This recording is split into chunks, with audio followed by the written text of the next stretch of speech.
Fala galera ligada na TV Educativa, está começando mais um programa Culturação. É isso mesmo, e neste programa vocês irão acompanhar como foi a Conferência Municipal de Cultura. Vocês também irão conferir como foi o concerto sensorial Som e Fúria. A entrevista que fizemos com o professor Rafael Conglas. E também os trabalhos da Fundação de Cultura com Beto Portugal. E acompanham a Silvana Haas no quadro Estilo e Moda. Além, é claro, das dicas de cinema com Matheus Pitella. Então não sai daí, vem com a gente que o Culturação está começando.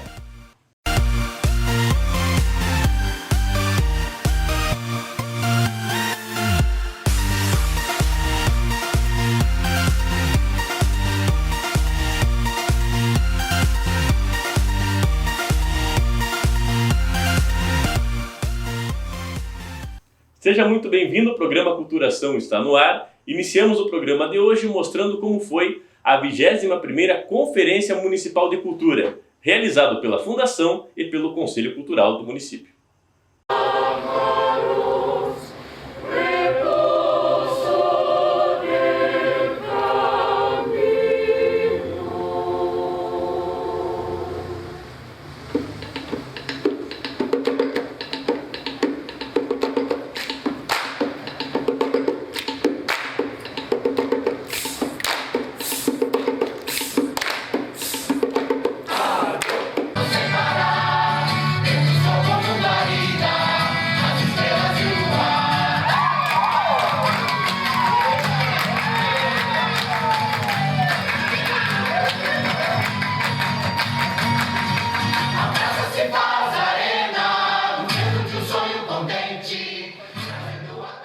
Na última semana foi realizada a 21ª Conferência Municipal de Cultura.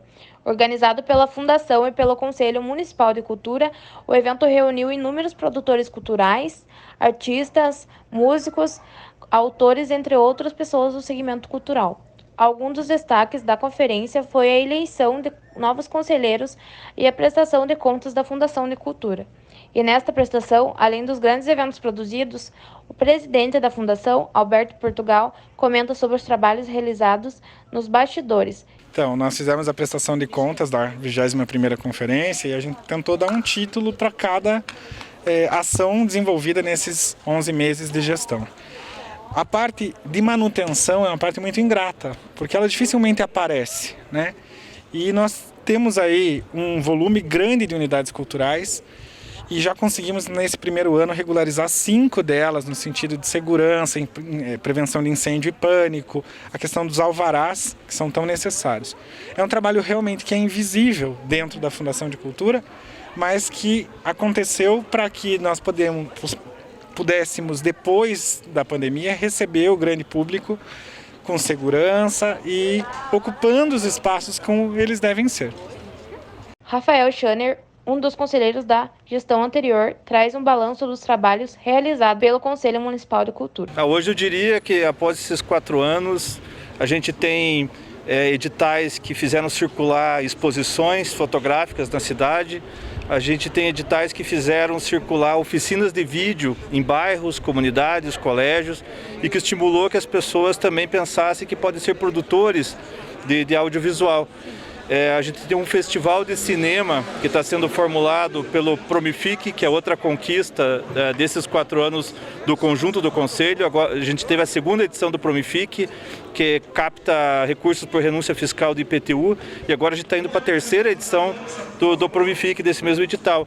Em todos eles, né, nesses 2 primeiros, teve proponentes do campo do audiovisual, com produções variadas.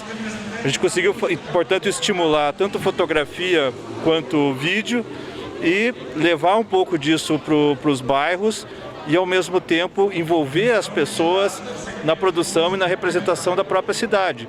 Eu acho que esse é o objetivo final do audiovisual, que é de fortalecer produtores, mas também fortalecer público, né? Disponibilizar material e conseguir criar um circuito tanto de fotografia quanto de vídeo. E, na minha opinião, teve alguma contribuição do Conselho como um conjunto para esse ganho no audiovisual. E tanto Alberto Portugal quanto Rafael Schoner destacam a importância da Conferência Municipal. A importância da conferência é criar uma cultura de participação nas decisões. Então eu diria que a Conferência de Cultura ela faz parte já dos eventos de tradição aqui da cidade. A gente já tem décadas de conferências e isso fortalece ainda mais o Conselho. Uma boa conferência ela ajuda o próximo Conselho pelos seus 2 anos de mandato.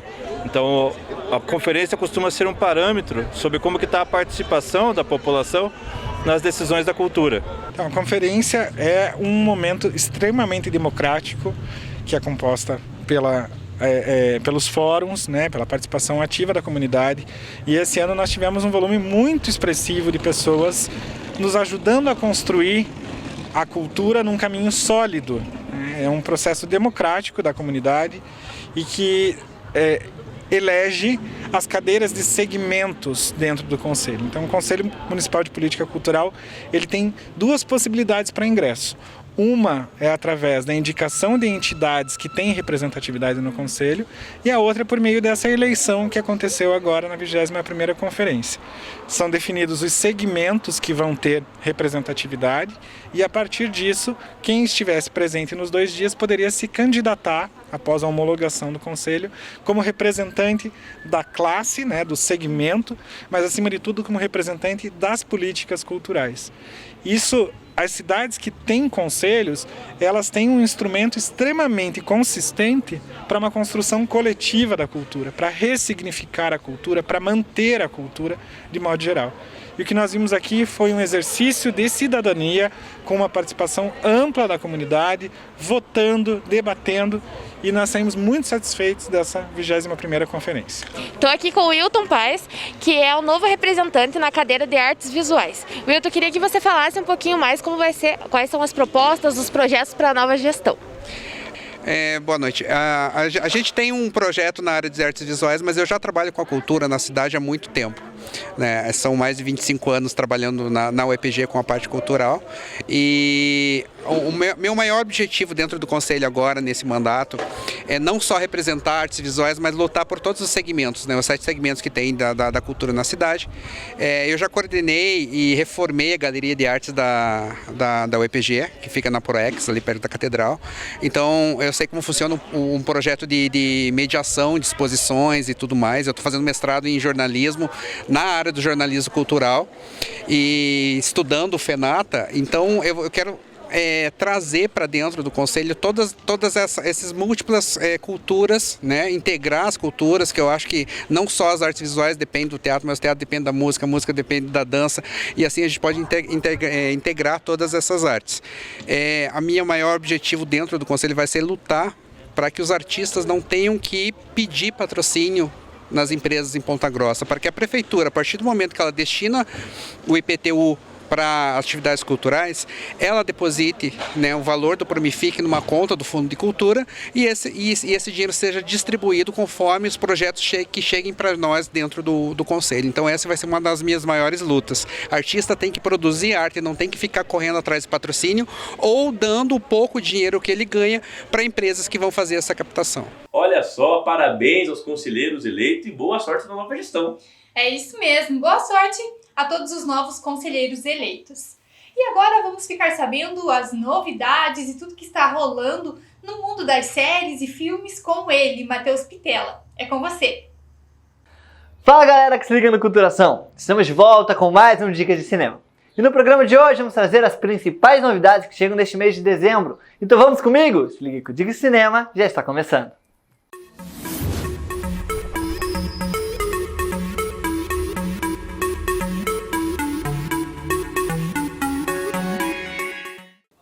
Chegamos ao último mês do ano e também ao último Dicas de Cinema da temporada 2021 do Culturação. Mas fica tranquilo que eu não vou te deixar desamparado não. O mês de dezembro será repleto de novidades. E eu vou deixar aqui um resumão para você de tudo que vai rolar nesse mês.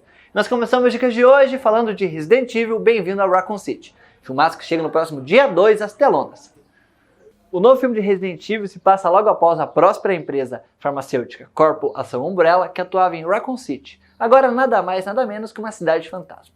O êxodo da empresa deixou a cidade cheia de perigos ainda a serem descobertos. Mas quando o mal é liberado, a população local é ameaçada e apenas um grupo de sobreviventes sobram para descobrir o mal que se esconde na cidade e na antiga Umbrella para sobreviver à noite. Já no dia 9 teremos o lançamento de Amor Sublime Amor, o romance com direção do super diretor Steven Spielberg. Adaptado do musical da Broadway, Amor Sublime Amor conta a história de amor e rivalidade juvenil que se passa em Nova York nos anos 1957. As gangues Jets estadunidenses brancos e os Sharks descendentes de porto-riquenhos são rivais que tentam controlar o bairro de Upper West Side. Maria acaba de chegar à cidade para seu casamento arranjado com Chino, algo que ela não está muito animada. Quando em uma festa, a jovem se apaixona por Tony. Ela precisará enfrentar grandes problemas, pois ambos fazem parte de gangues rivais, Maria dos Sharks e Tony dos Jets. Nessa história inspirada de Romeu e Julieta, os dois pombinhos precisarão enfrentar tudo e todos se quiserem celebrar esse romance proibido. Já no dia 16, o filme mais esperado do ano finalmente será lançado nos cinemas. Homem-Aranha No Way Home. Em Homem-Aranha Sem Volta para Casa, Peter Parker precisará lidar com as consequências de sua identidade como aracnídeo ter sido revelada por uma reportagem do Clarim Diário. Incapaz de separar sua vida normal das aventuras de ser um super-herói, Parker pede ao Doutor Estranho para que todos esqueçam sua verdadeira identidade. Entretanto, o feitiço não sai como planejado e a situação torna-se ainda mais perigosa, forçando-o a descobrir o que realmente significa ser o Homem-Aranha. O novo filme da Marvel está em um hype gigantesco e diversas outras surpresas podem pintar por aí, inclusive outras versões do Aranha, de Tobey Maguire e de Andrew Garfield, que é o que a gente espera, né? E para finalizar, Keanu Reeves está de volta. Dia 22 teremos o lançamento de Matrix. O novo filme da franquia Matrix continua a saga de Neo em sua busca pela libertação de pessoas aprisionadas mentalmente pelas máquinas. Em um mundo de duas realidades, a vida cotidiana e o que está por trás dela, Thomas Anderson terá que escolher seguir o Coelho Branco mais uma vez. A escolha, embora seja uma ilusão, ainda é a única maneira de entrar ou sair da Matrix, que é mais forte, mais segura e mais perigosa do que nunca. E nossa dica de cinema de hoje fica por aqui. Gostaria de desejar um Feliz Natal e um próspero Ano Novo a todos vocês. E nós nos encontramos na próxima temporada do Culturação em 2022 com mais novidades para vocês. Até lá! Muito obrigada, Matheus, que inclusive durante todo este ano se dedicou para trazer para nós as melhores indicações, né, Orlando? É verdade, Isabelle, o Matheus Pitelli está de parabéns. Muito obrigado, Matheus.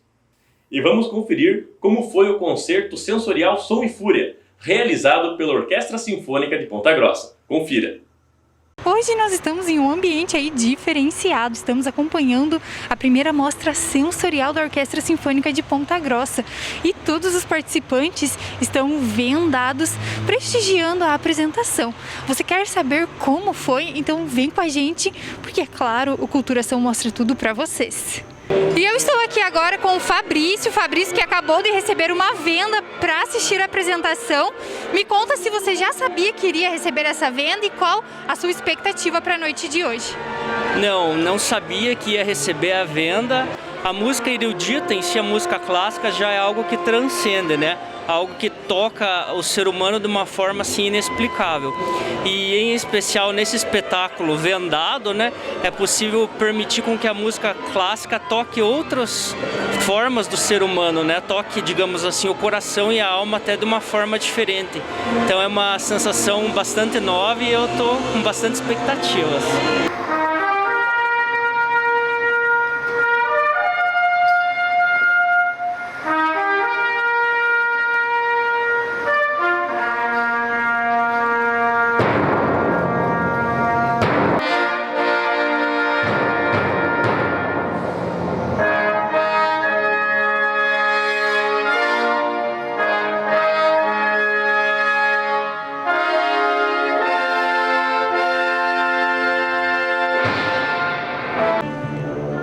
E agora eu estou aqui com a Ana Cláudia Gambazzi. Como foi a sua experiência assistindo essa linda apresentação da Orquestra Sinfônica? Oi, Isabelle. Nossa, foi uma coisa muito interessante. Além da riqueza da orquestra, que a gente já conhece, a qualidade musical, o empenho, um repertório que agrada a todos os gostos, essa experiência sensorial, venda, cheiros diferentes, o espaço aqui muito bom. Eu acho que foi mais uma iniciativa muito bem acertada da Fundação Municipal de Cultura e da orquestra. Boa noite. Bom, geralmente as orquestras sinfônicas são grupos que se apresentam em teatros, em casas de concerto, e nós tivemos junto à Fundação essa iniciativa de realizarmos um concerto em um local totalmente inusitado, em meio a esse som urbano, para que a gente pudesse trazer as pessoas até aqui, compartilhar com a gente um momento de escuta sensorial, um momento em que elas podem prestar atenção no som em meio aos outros sons que elas vivem. Então, em meio a essa correria do dia a dia, em meio ao caos urbano, a gente conseguiu aqui proporcionar um pequeno momento de interação com as pessoas, no qual elas conseguiram compartilhar música com a gente de uma maneira mais próxima. Olha só a belíssima apresentação da Orquestra Sinfônica. E agora a Culturação vai para um breve intervalo, já já estamos de volta.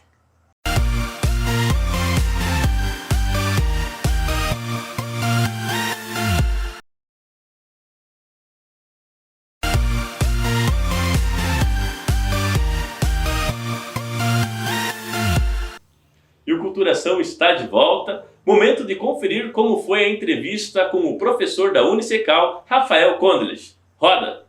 E hoje nós estamos recebendo aqui nos nossos estúdios ele que é doutor, professor e escritor, Rafael Condlech. Irá conversar conosco sobre a produção do seu livro Gatekeeping no século XXI, o controle sobre a informação em tempos de rede social.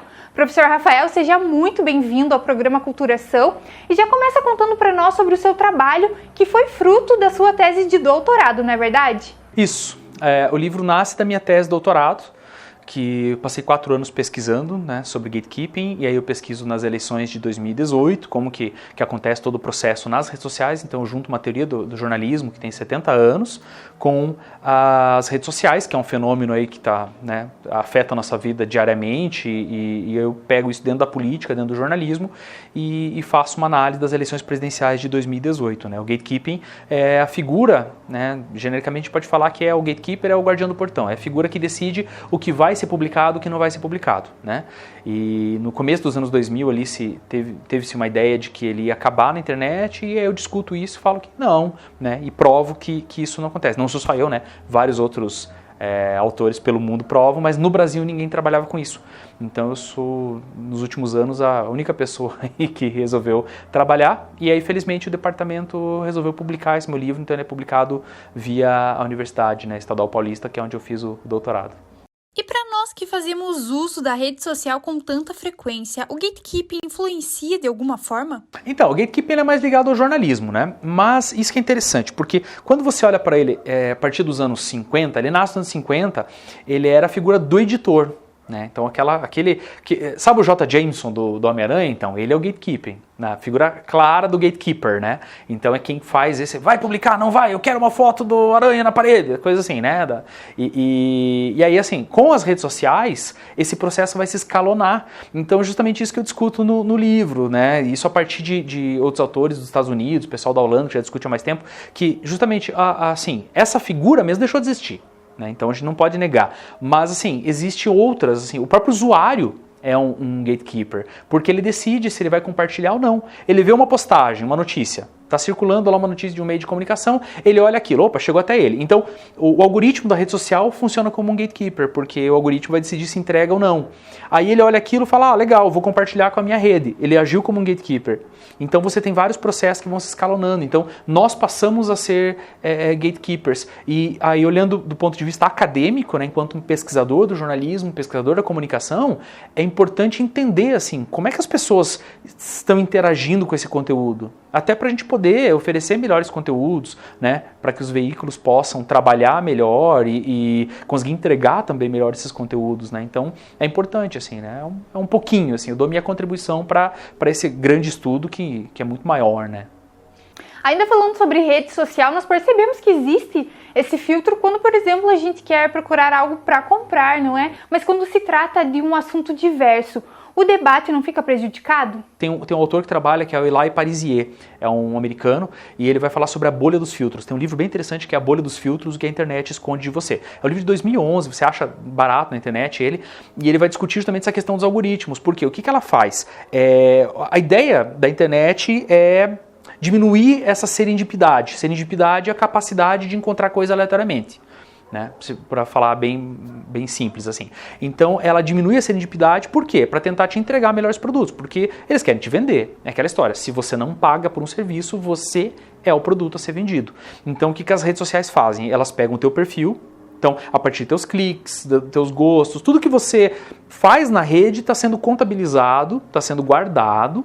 Né? Por isso quando as pessoas falam mal da vacina, porque querem aplicar vacina porque querem me monitorar, meu bem, te monitoram pelo teu celular, te monitoram pela Alexa, te monitoram pela tua televisão, por tudo, assim, não precisa pôr chip na vacina. É muito mais fácil fazer isso e já está sendo feito há muitos anos. Então até uma brincadeira que eu gosto de fazer quando eu dou palestra para alunos, eu falo, vai lá e procura por uma coisa aleatória. Tipo, eu falo para todo mundo, chega em casa hoje e pesquisa pneu.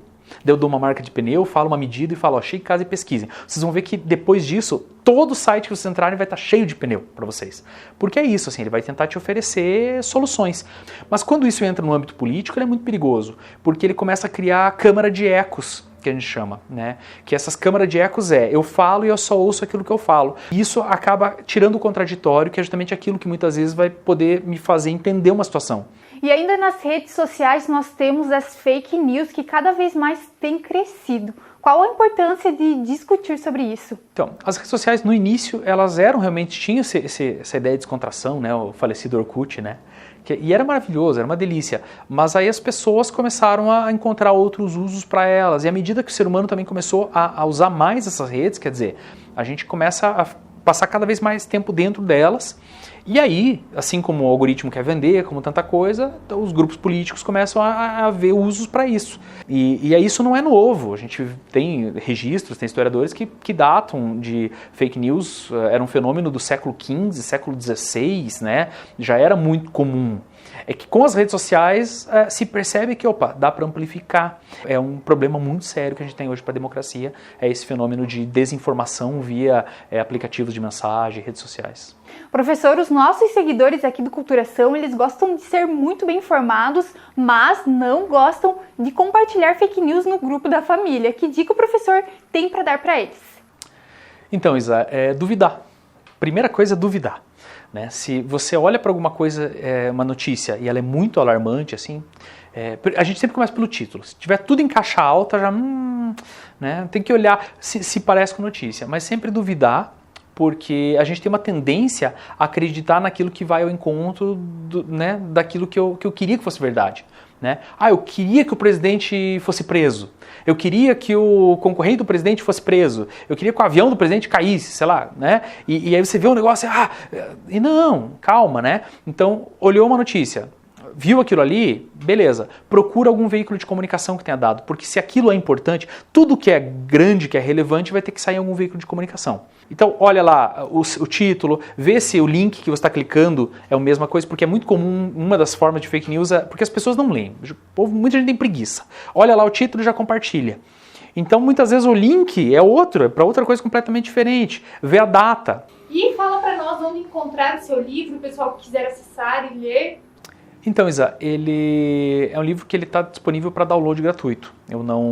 Como ele é fruto da minha pesquisa de doutorado numa universidade pública, ele foi custeado pela universidade, então eu não vou vender esse livro. Ele está num drive, então a pessoa pode pesquisar lá pelo meu nome, Rafael Condas, Gatekeeping no século XXI, o controle sobre a informação nas redes sociais. Vai achar esse livro e pode fazer download, pode usar, só cita a fonte se for utilizar em trabalho acadêmico, né? E mais tarde eu penso em fazer edições impressas dele para pôr em biblioteca e talvez eu disponibilize para venda para custear esse processo de impressão. Mas para mim, assim, não vai ter lucro nenhum disso. Então quem quiser é só procurar Rafael Condas, Gatekeeping no século XXI, o controle sobre a informação nas redes sociais. E aí vai achar lá, é um livro bonitinho, assim, parece uma página do Facebook, um perfil do Facebook. É isso, muito obrigada. Professor Culturação, agradece a sua presença. Eu que agradeço, obrigado. Bela matéria, Isa, e parabéns ao professor e jornalista Rafael Condas pela obra que ele trouxe ao programa. E o professor Rafael, que já foi seu professor, é o meu professor atualmente de jornalismo, parabéns. E agora vamos acompanhar o quadro Estilo e Moda com Silvana Haas, na tela. Olá, está começando mais um quadro Estilo e Moda aqui no Culturação.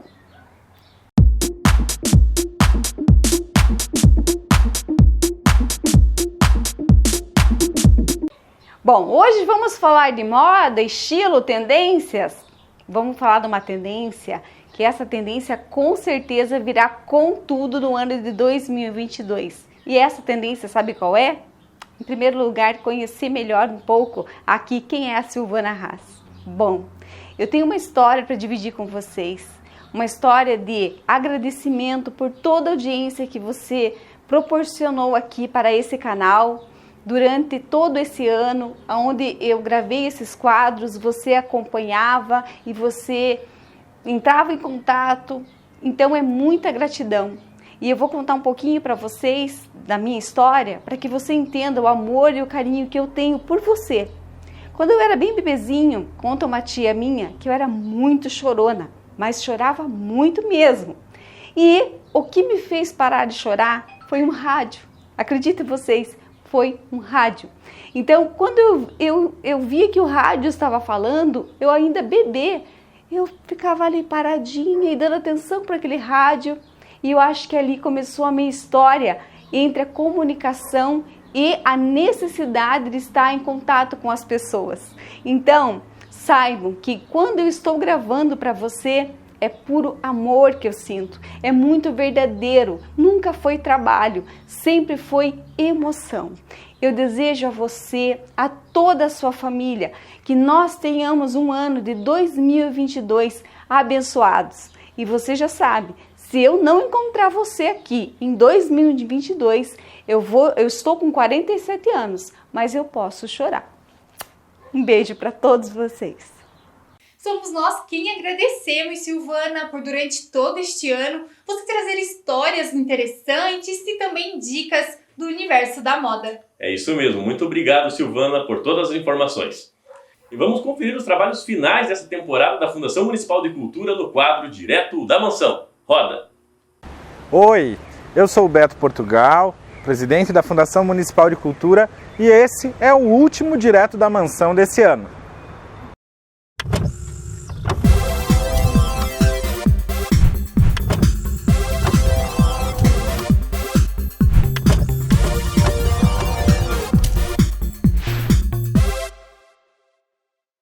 Aconteceu na última semana a 21ª Conferência Municipal de Cultura. 7 conselheiros das cadeiras de segmento, além dos outros conselheiros indicados pelas entidades que compõem o Conselho Municipal de Política Cultural, vão agora, no último mês do ano, assumir e, em 2022, juntos nós vamos estar trabalhando na construção de políticas públicas culturais para uma cultura cada vez mais sólida no nosso município. 2021 foi um ano lindo, marcado por muitas coisas boas, em que a nossa cidade volta pouco a pouco, depois do pior momento da história para a classe artística, a respirar cultura. Eventos como o Comboio da Cultura, que percorreram inúmeros quilômetros pela cidade, espetáculos online e depois voltando a ser presenciais, e uma cidade com uma agenda intensa de eventos, de cultura, projetos e ações. Foram mais de 21 editais que contemplaram artistas, auxiliando nesse momento tão difícil da nossa economia. Agora nós vamos abrir o Natal Iluminado de Ponta Grossa 2021 com uma programação muito especial para a gente olhar para frente e não para trás. O Sonho de Cristal para a Noite de Natal vai acontecer no Lago de Olarias e vai reunir uma multidão de pessoas, claro, respeitando ainda todos os protocolos sanitários, para o coração bater mais forte.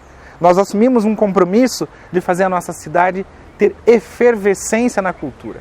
E a gente fica muito feliz em estar no último mês desse ano fazendo um balanço tão positivo.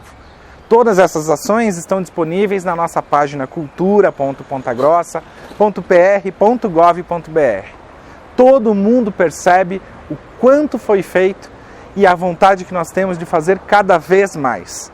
Também na última semana fizemos o primeiro concerto sensorial da história da Orquestra Sinfônica em Ponta Grossa. Som e Fúria, um evento lindo que vai marcar a vida de muita gente. Muita gente no futuro vai lembrar de tudo isso que aconteceu. Nós temos esperança de estar saindo dessa pandemia mais fortes, com mais vontade e principalmente com mais fome e sede de cultura.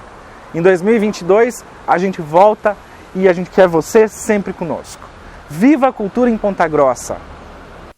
É isso aí, a Fundação de Cultura realmente trabalhou bastante nessa temporada. É verdade, e o Culturação sempre trazendo tudo aqui para vocês. É isso aí. E Urlan, o nosso programa de hoje está chegando ao fim. É verdade, Isa. Vale ressaltar que este é o último programa dessa temporada. Mas os trabalhos não param até o final desse ano. É verdade, você pode nos acompanhar pelo Instagram, Facebook, YouTube. Lá você encontra os nossos programas anteriores e pode conversar com a gente. E também todas as informações e notícias da área cultural de Ponta Grossa, da região dos Campos Gerais, no nosso site, oculturação.com. Nós queremos agradecer muito a sua companhia e a sua audiência durante toda essa temporada. É isso mesmo. E desejamos a você um Feliz Natal e um próspero Ano Novo. Culturação, a sua melhor opção.